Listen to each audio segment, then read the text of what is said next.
Bienvenidos a esta nueva catequesis que vamos a tener en este día sobre el fruto del Espíritu Santo que se denomina la caridad. Comencemos por reunirnos en el nombre del Padre y del Hijo y del Espíritu Santo. Amén. Invoquemos la presencia del Espíritu Santo sobre nosotros para que haga esta catequesis muy fructífera en nuestro corazón y en nuestra vida espiritual. Ven Espíritu Divino, manda tu luz desde el cielo. Padre amoroso del pobre, donen tus dones espléndidos. Luz que penetra las almas, fuente del mayor consuelo. Ven, dulce huésped del alma, descanso de nuestro esfuerzo. Tregua en el duro trabajo, brisa en las horas de fuego. Gozo que enjuga las lágrimas y reconforta en los duelos. Entra hasta el fondo del alma, divina luz y enriquécenos. Mira el vacío del hombre si tú le faltas por dentro. Mira el poder del pecado cuando no envías tu aliento. Riega la tierra en sequía, sana el corazón enfermo. Lava las manchas, infunde calor de vida en el hielo. Toma el espíritu indómito, guía al que tuerce el sendero. Reparte tus 7 dones según la fe de tus siervos. Por tu bondad y tu gracia, dale al esfuerzo su mérito. Salva al que busca salvarse y danos tu gozo eterno. Amén. Vamos a continuar entonces con esta serie de catequesis que venimos tratando sobre los frutos del Espíritu Santo. Como sabemos, los frutos son aquellas acciones que con la ayuda del Espíritu Santo nosotros estamos llamados a realizar y a fortalecer en el día a día. Ya llevamos 2 catequesis sobre los frutos del Espíritu. La primera sobre la bondad y la segunda sobre la benignidad, que ustedes las pueden encontrar en el canal de YouTube de la parroquia y pues allí vamos desarrollando una a una estos frutos. Vamos a concentrarnos hoy en el tercero de los frutos, que es el fruto de la caridad. Como les dije desde la primera, no están en el orden de importancia, si quisiéramos decirlo así. Yo he buscado es como el modo mnemotécnico de podernoslas aprender usando pues como el orden que el alfabeto castellano nos va mostrando. Primero las de la B, luego las de la C y así poco a poco uno se las va como memorizando. De hecho, hoy vamos a ver la más importante de todas, que va a ser como la que mueva todas las otras, que va a ser precisamente la caridad. Si no tengo caridad, como dice San Pablo, no soy nada. Por consiguiente, diríamos que este fruto que vamos a ver hoy, que es el fruto de la caridad, es el primero en importancia. Concentrémonos entonces a partir como de 3 momentos. Primero, ¿qué es la caridad? Segundo, la Biblia, que nos puede iluminar frente a este fruto. Y tercero, ¿cómo podemos nosotros procurar la caridad? ¿Qué vamos a entender nosotros por caridad?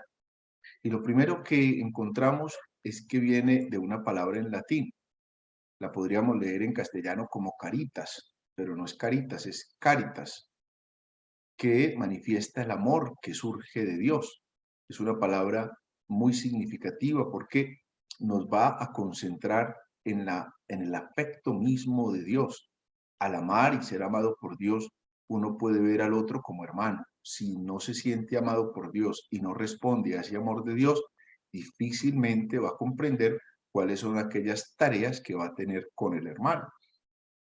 De hecho, encontramos de modo muy recurrente esta palabra en la Sagrada Escritura. También la vamos a encontrar como amor, pero también la vamos a encontrar como misericordia, también la vamos a encontrar como compasión.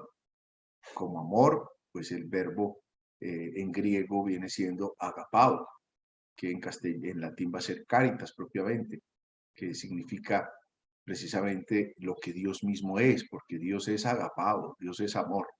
No es un amor de superficialidad, ni es un amor que se genera porque hay unas cositas en común que tenemos con Él, ni es un amor que se genera por un vínculo sanguíneo que tenemos, sino que es un amor de donación. Eso significa propiamente el agapao.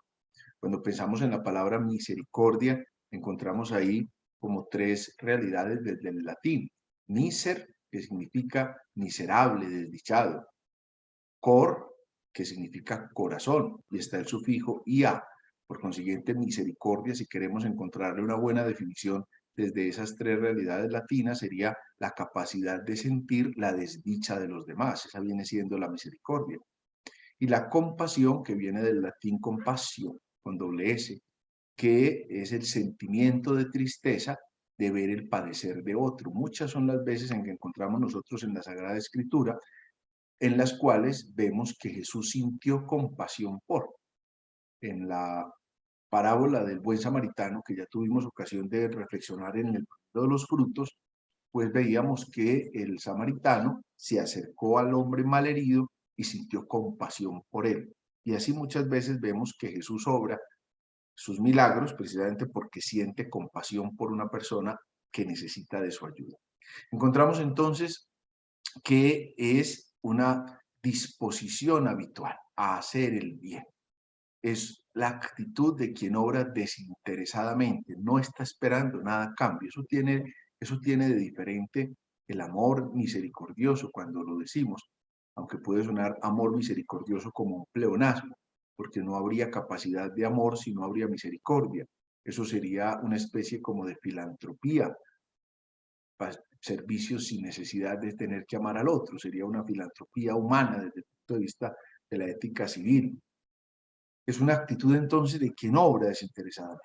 Encontramos en el catecismo entonces que la caridad está en las virtudes, es una virtud teologal, está en los frutos. Acuérdese que el Espíritu Santo nos regala dones, virtudes y frutos, que estamos nosotros todos llamados a convertirlos en carismas. Carisma es cuando se entrega, cuando se dona al otro. En el caso de la caridad, encontramos nosotros que la caridad es una virtud teologal y al mismo tiempo un fruto del Espíritu Santo. Lo mismo va a pasar con la fe. ¿Qué es una virtud? La virtud es, según el catecismo, la capacidad de elegir el bien y evitar el mal. Y cuando vemos las virtudes, encontramos que existen virtudes teologales y existen virtudes humanas. Dentro de las virtudes humanas hay 4 que son como las más importantes, que son las que llamamos las virtudes cardinales, que son justicia, prudencia, fortaleza y templanza. Son 4 virtudes cardinales, es decir, sobre esos 4 puntos se apoyan todas las otras virtudes. Cuando hablamos de las virtudes teologales, sabemos que son 3: la fe, la esperanza y la caridad, de las cuales, como nos dice la misma escritura, la más importante es la caridad, porque la fe y la esperanza se terminan. Cuando lleguemos al encuentro con Dios, ya no hay fe, ya no hay esperanza, ya simplemente estamos en Dios, estamos en el amor. Por eso la fe y la esperanza terminan, en cambio el amor no pasará jamás, es lo que la Sagrada Escritura nos revela. Entonces la virtud teologal viene de Dios mismo, es la esencia misma de Dios. La fe, la esperanza y la caridad son fruto de lo que Dios mismo quiere hacer en nosotros. Jesús hace de esta virtud un mandamiento nuevo. Por eso nos ama hasta el fin. Y nos manda a todos nosotros a amarnos los unos a los otros. Los discípulos miran el amor de Jesús y gracias a ese amor que reciben de Jesús son capaces de transmitir el amor que Él siente y nos invita con un mandamiento a que nosotros seamos portadores, propiciemos el amor a los demás. En el Evangelio de Juan, en el capítulo 15, versículo 9, dice: como el Padre me amó, yo también los he amado a ustedes, permanezcan en mi amor. Fíjese que es la realidad. De manera que cuando pensamos en el amor como una virtud teologal, estamos pensando en la esencia misma de Dios. Pero en el ejercicio de Dios que nos ama, vemos la acción del Espíritu y por eso se convierte la caridad en un fruto del Espíritu, en el fruto más importante. Los otros 11 frutos del Espíritu, que ya tuvimos ocasión de mirar el elenco completo y de los cuales ya hemos podido meditar en 2, en la benignidad y en la bondad, no van a tener ningún sentido si no es a partir precisamente del fruto de la caridad, porque es la esencia misma de Dios, el poder no solo guardar los mandamientos, sino también permanecer en el amor de Cristo. Esa tiene que ser como la principal tarea que nosotros podemos tener. De ahí que la caridad es la superior de todas las virtudes, asegura y purifica nuestra facultad humana para amar. Es la culminación de todas nuestras obras, porque estamos llamados a que se culminen precisamente en el amor.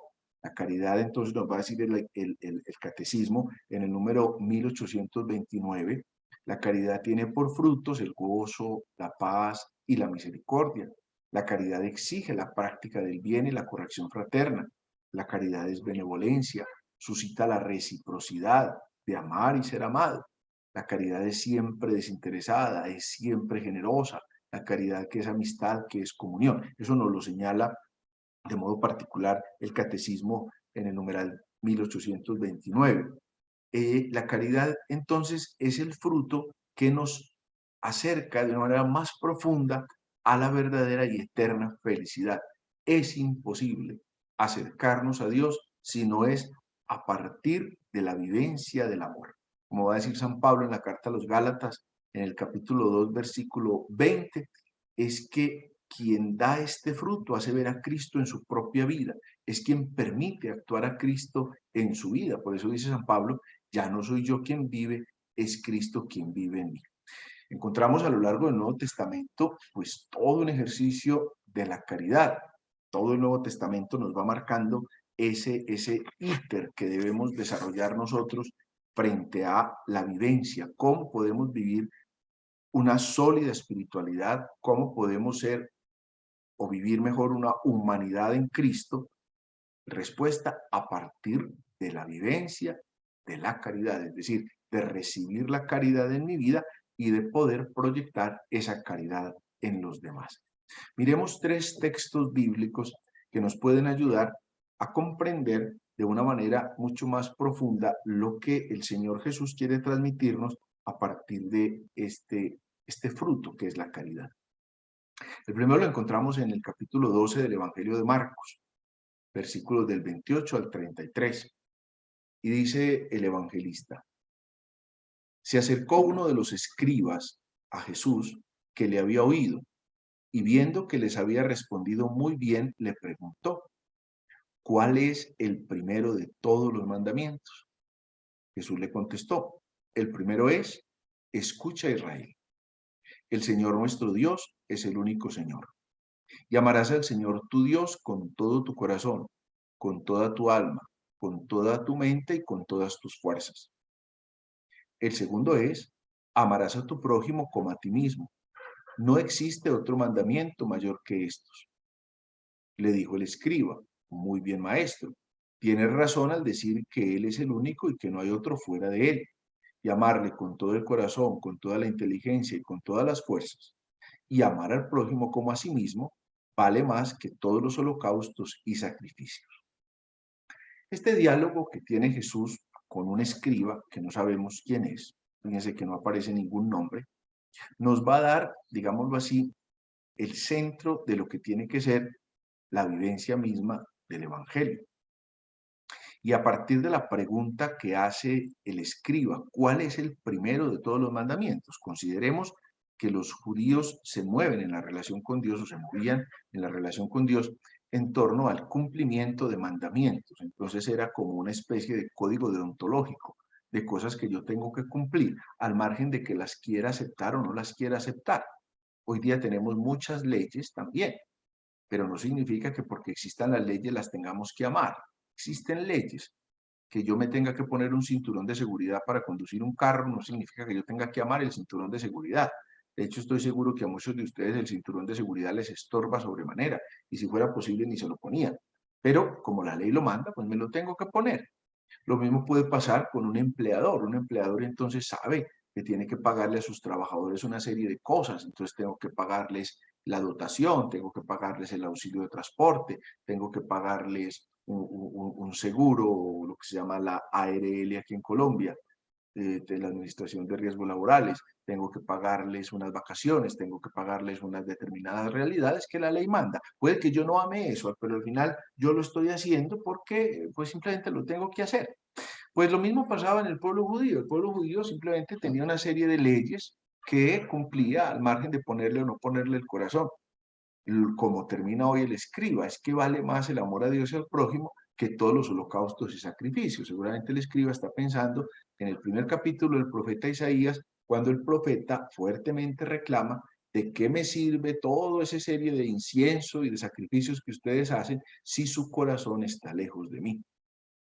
Pues aquí Jesús entonces le contesta: el primero es, y fíjense una cosa bien particular, el primero es escucha, Shema. Eso significa, esa palabra es la que se utiliza en hebreo. Shema, con S, S-H-E, Shema Israel, escucha Israel. La primera realidad, diríamos así, el primero de los mandamientos es poder escuchar lo que Dios nos está diciendo. Y en ese Shema Israel, el Señor nos revela dos mandamientos que van a estar unidos, por lo que explicaba ahorita cuando hablaba de la virtud teologal, porque el primero es el amor a Dios y el segundo es el amor al prójimo.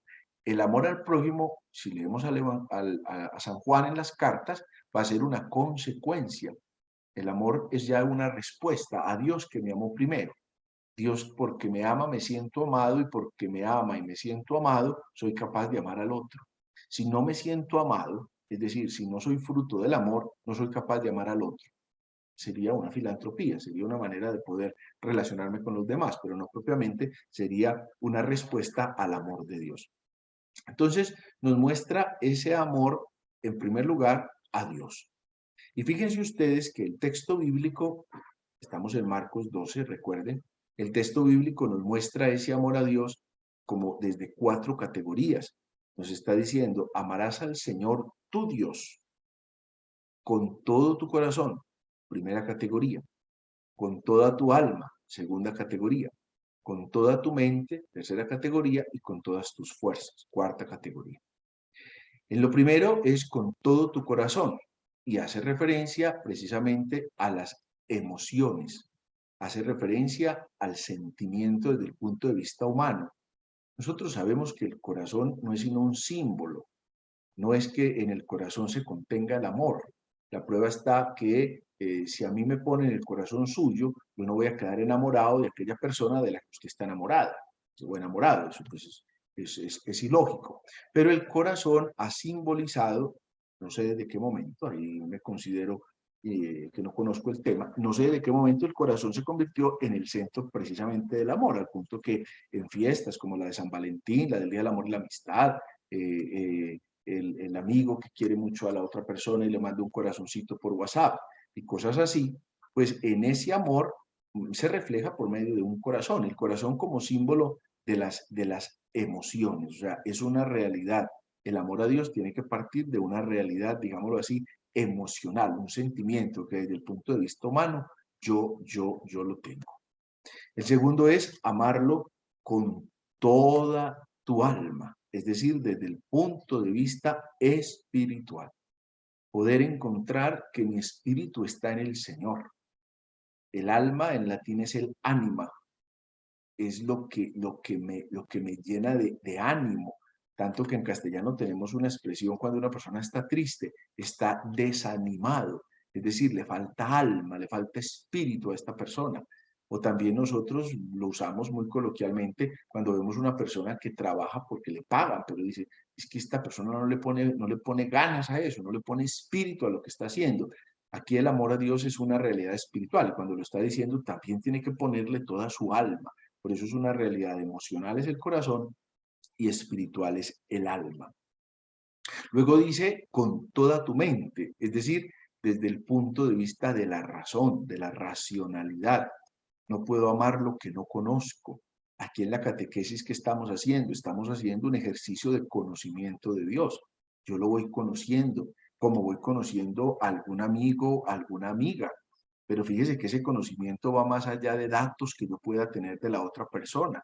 Todos tenemos datos y puede que usted de la persona amada no sepa esos datos. Si yo le pregunto a usted por la persona que ama y le pregunto cuál es su número de cédula, cuál es su número de pasaporte, cuándo se le vence la visa, cuál es el número del documento de conducción, puede que usted no sepa eso.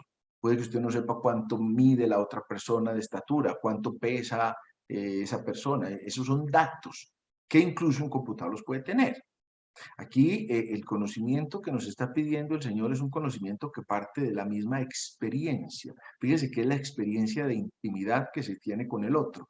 Tan así que cuando el ángel se le presenta a María, María la respuesta que da, cuando le dice que va a ser la madre de Jesús, María la respuesta que le da es, no conozco varón. Es decir, no he entrado a la intimidad con el otro. Pues aquí nos está hablando de ese conocimiento desde el punto de vista mental. Yo voy conociendo, voy escuchando lo que me van diciendo, voy comprendiendo lo que Jesús me va mostrando del Señor, tanto que hay una figura del Padre Celestial, hay una figura muy especial en un episodio del Evangelio donde Jesús como que se sienta a pensar y dice, el reino de los cielos, ¿con qué se los compararé? Es como el pensamiento del catequista, ¿yo cómo voy a dar hoy esta catequesis? ¿Yo por dónde oriento esto? Y Jesús dice, el reino de los cielos se parece a un granito de mostaza. Fíjense usted, se parece también a la levadura que una mujer echa en la masa del pan. O sea, es la reflexión, ¿cómo hago para que comprendan estas realidades? Como cuando usted quiere ayudarle a otra persona a comprender algo, mira, es que tú que no conoces a mi mamá se parece a aquella señora, es como de la estatura de aquella señora, es como del fenotipo de aquella persona. O sea, es una manera de poder comprender desde la razón. Entonces aquí nos está diciendo Jesús que el amor a Dios también es una realidad racional, o sea, emocional desde el corazón, espiritual desde el alma, racional desde la mente. Y al final lo remata Jesús diciendo, y con todas tus fuerzas. Es decir, todo tu ser tiene que estar imbuido en ese conocimiento de Dios. O sea, no es suficiente con que yo me aprenda una cita bíblica, porque a veces dice, esa persona como conoce a Dios, porque es que cómo se sabe la Biblia. De nada sirve aprendernos la Biblia si no tengo la experiencia de Dios. Incluso fíjense ustedes, cuando Jesús está siendo tentado en el desierto, el diablo le cita pasajes de la Sagrada Escritura. Tírate de lo alto del templo, porque escrito está, mandará a sus ángeles, o sea, el mismo diablo se sabe los textos bíblicos, o sea, que eso no significa que por eso tengamos una experiencia de Dios. Entonces aquí nos está diciendo el Señor, hay que amar a Dios, pero con toda la fuerza, no es solamente como una cosita así somera, es una realidad que involucra a la persona toda. Por eso pide que se ame a Dios con todo el corazón, con toda el alma, con toda la mente y con todas las fuerzas. Como consecuencia a ese amor que viene de Dios, entonces viene el segundo mandamiento y es el amor al prójimo. Pero fijémonos que también en el Evangelio el Señor pone un condicional, como a ti mismo. Vea qué cosa tan bonita. Es la experiencia del amor al otro como me amo a mí mismo, porque a mí mismo siempre encuentro una justificación. En mí mismo siempre encuentro el deseo de ser comprendido. En mí mismo siempre quiero que la gente me crea. ¿Por qué? Porque me amo. Es una experiencia profundamente humana. Y el Señor dice, pues ámelo de la misma manera. Ame al otro como se ama a usted mismo, pero es una consecuencia del amor de Dios. Y remata el Señor diciendo, no existe otro mandamiento mayor que estos. Todos los demás mandamientos son fruto de el amor. Piensen en los 10 mandamientos. Estoy seguro que todos los conocieron en el catecismo de primera comunión y seguramente los tienen en la cabeza. Si hiciéramos un examen ya, pues podríamos que se nos escape algún mandamiento, pero ahí están todos. Pero entonces decimos, a ver, no matar. ¿Por qué no mato al otro? Porque lo amo. No robar. ¿Por qué no le robo al otro? Porque lo amo. No mentir. No levantar falsos testimonios ni mentir. ¿Por qué no hago eso? Porque amo al otro. Y fíjese, cada uno de los mandamientos es una consecuencia del amor que le tengo que tener al otro. El ejercicio de la misericordia en el otro.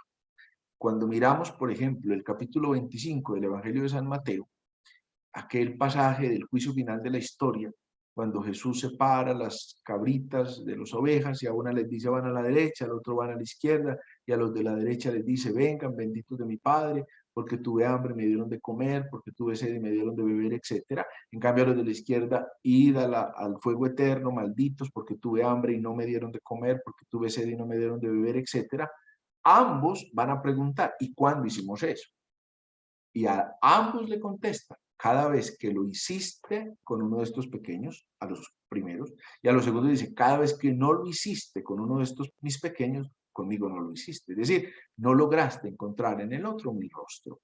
De ahí que este mandamiento, en eso consiste la ley perfecta.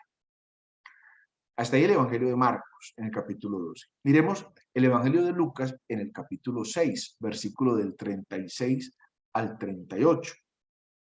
Y viene Jesús diciéndole a los discípulos y ahora a nosotros, sean compasivos como su Padre es compasivo. No juzguen y no serán juzgados. No condenen y no serán condenados. Perdonen y serán perdonados.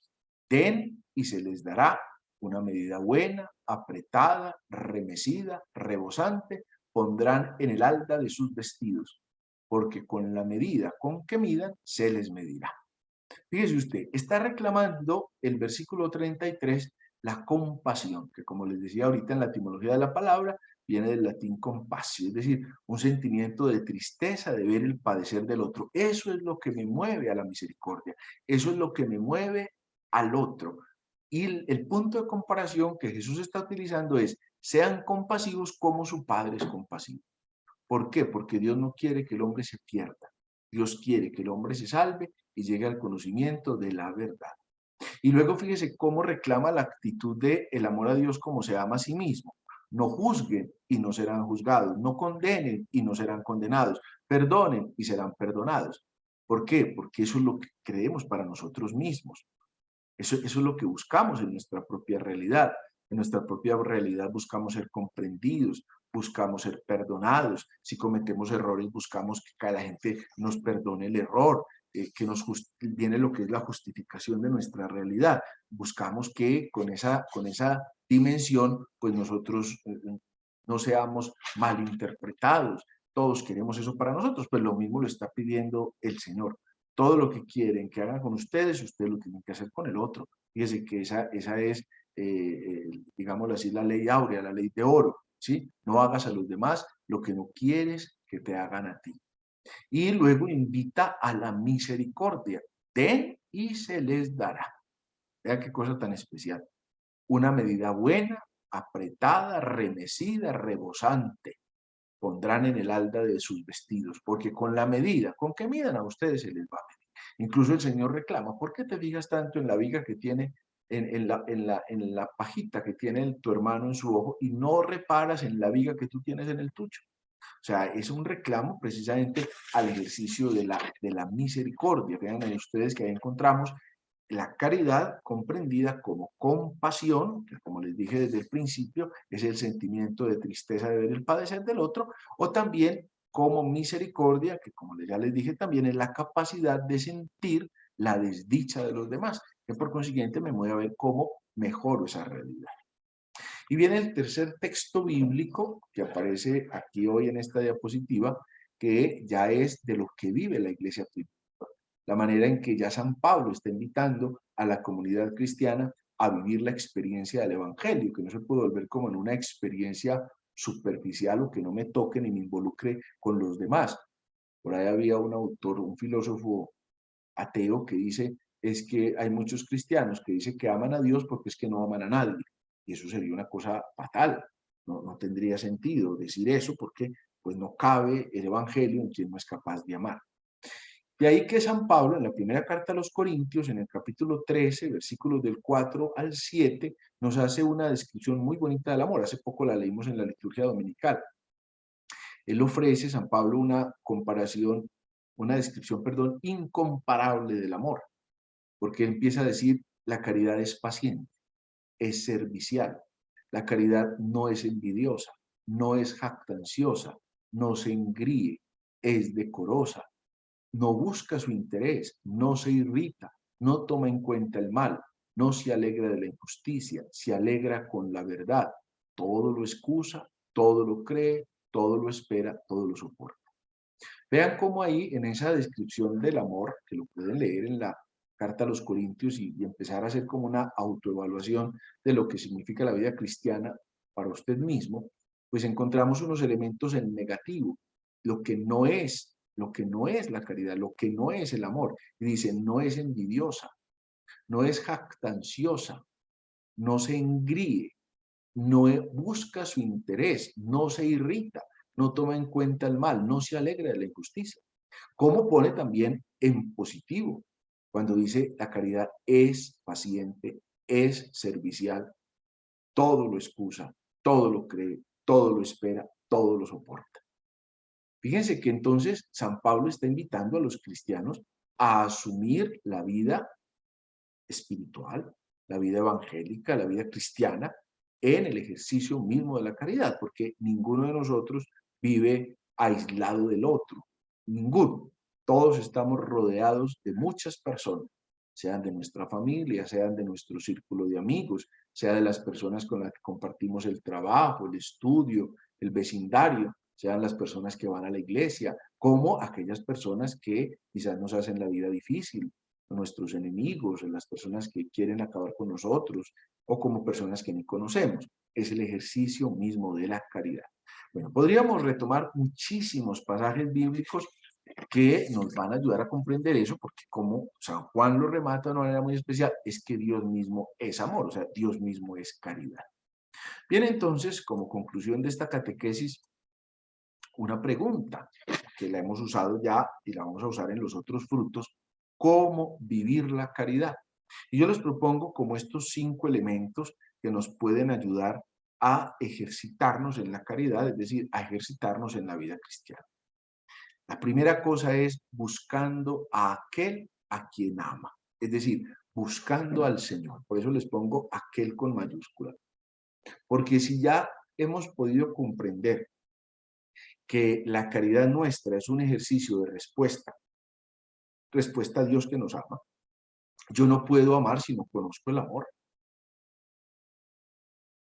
Allí hay una poesía muy bonita: hallé el amor del alma mía. Lo busqué y lo busqué y lo busqué, y finalmente lo encontré. Y ahora que lo he encontrado, no lo dejaré jamás. Pero ¿cuál es ese amor? Porque fijémonos que hoy día también hasta la misma palabra amor ha caído como en una manipulación muy bárbara. Cualquier cosa aparentemente es amor. Entonces hay un amor desmedido por las cosas, o a veces hay un amor desmedido por cosas que materiales o inmateriales, o un amor desmedido por los bienes, al punto que el Señor en el Evangelio dice: donde está tu tesoro, allí está tu corazón. Como quien dice: dígame qué ama y yo le voy a decir dónde está su corazón. Pues aquí, si el amor está en Dios mismo, puede darse a los demás. La segunda manera de vivir la caridad es alimentándola en el conocimiento del amor, es decir, alimentándola en el conocimiento de Dios. Cuando voy conociendo el amor y la misericordia de Dios, por ejemplo, cada momento que celebro el sacramento de la confesión en mi vida, que recibo la absolución sacramental, que me da el perdón de los pecados, que me siento amado por Dios, como cada vez que encuentro los gestos de amor profundo que Dios tiene en mi vida por medio de las otras personas, por medio del ejercicio de la misericordia en las otras personas, en la alegría, en el dar. Entonces voy encontrando que ahí estoy alimentando la caridad, en el conocimiento del amor verdadero. El tercer modo de vivir la caridad es fortaleciéndola en la oración, porque como Dios mismo es amor, pues no encuentro otra manera que entablar un diálogo estrecho, sincero, profundo con Dios, y de esa manera voy fortaleciendo la caridad. La oración me ayuda a fortalecer la caridad. Si miramos los santos y las santas que la Iglesia nos presenta como modelos, todos han sido hombres y mujeres orantes. Gastaban tiempo enorme en la oración, eran capaces de llevar a la oración sus alegrías y sus tristezas, sus proyectos y sus fracasos. Eran capaces de partir de la oración para encontrar el ejercicio mismo de la caridad. La cuarta manera de vivir la caridad es haciendo la vida en el prójimo. Es la única manera. Yo dándome al otro, es la única manera que yo puedo encontrar el ejercicio de la caridad. Cada vez que lo hiciste con uno de estos mis pequeños, conmigo lo hiciste. El amor se manifiesta en el otro, en la manera en que hago mi trabajo, en la manera en que me relaciono con los demás, en la manera en que procuro ayudarle al otro, pero desde la experiencia del amor, porque también seamos sinceros, muchas veces hacemos cosas por los demás que no tienen necesidad propiamente de amor.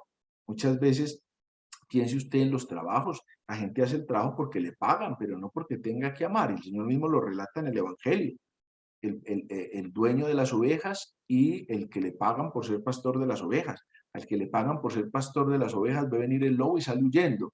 En cambio, el que se siente comprometido con las ovejas da hasta la vida por ellas. Es decir, es capaz de hacer vida en el prójimo la propia caridad. Y la quinta manera es viviendo a plenitud, porque el que encuentra el amor, el que vive en el amor, el que vive prodigando amor, pues vive a plenitud. Porque es que esa es la clave de la vida. Al punto que el evangelista Juan nos da la clave en una de sus cartas acerca de la pregunta que se nos va a hacer en el juicio final de nuestra vida. La pregunta es, ¿amó o no amó? Nuestra vida como creyentes va a tener sentido en la medida en que respondamos positivamente a esa pregunta.